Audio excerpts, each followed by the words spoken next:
आज कोई बेहतरीन यूनिवर्सिटीज की बात करे तो दिमाग में आते हैं ऑक्सफोर्ड, येल और कैम्ब्रिज जैसे नाम। लेकिन एक कमाल की बात बताऊं, करीब 1500 साल पहले कहानी कुछ और ही थी। क्योंकि तब भारत में थी एक ऐसी यूनिवर्सिटी जो आज दुनिया की सबसे पुरानी यूनिवर्सिटीज में से एक है, नालंदा। नालंदा शब्द 3 शब्दों से बना है, न प्लस आलम प्लस दा। इसका मतलब है एक ऐसा उपहार जिसकी कोई सीमा ना हो। वाकई जैसा नाम वैसा काम। इस यूनिवर्सिटी में ज्ञान का भंडार था। यहाँ सिर्फ धार्मिक ग्रंथ ही नहीं बल्कि लिटरेचर, थियोलॉजी, लॉजिक, मेडिसिन और फिलॉसफी जैसे कई सब्जेक्ट्स पढ़ाए जाते थे। और तो और हर सब्जेक्ट का भरपूर ज्ञान देने के लिए बनाई गई थी 9 मंजिला लाइब्रेरी, जिसमें लाख 2 लाख नहीं 90 लाख से भी ज्यादा बुक्स और मैन्युस्क्रिप्ट्स थी। ये यूनिवर्सिटी 700 साल तक दुनिया को सीख देती रही। लेकिन नालंदा ने कई बार हमलों की मार को भी झेला।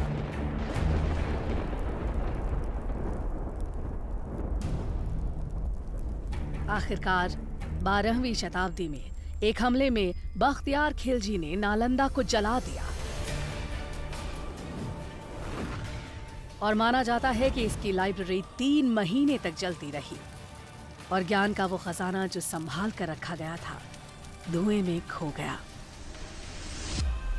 उस वक्त जब नालंदा कई बुलंदियों को छू रही थी, वो एक महाविहार यानी विशाल बौद्ध मठ का हिस्सा थी, जिसके खंडहर आज भी 57 एकड़ में फैली इस साइट में नजर आते हैं।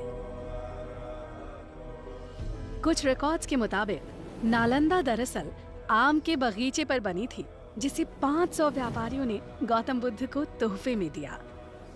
पर आर्कियोलॉजी के हिसाब से नालंदा को 5th सेंचुरी बीसी में गुप्त काल में बनाया गया था।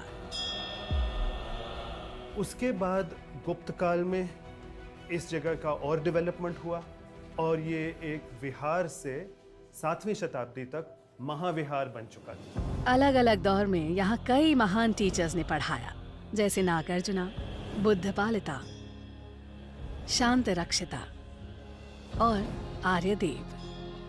और जानते हैं स्टूडेंट्स कौन थे? चाइनीज ट्रैवलर ह्यूंग सांग जैसे कई लोग जो दुनिया भर से यहाँ खींचे चले आते थे।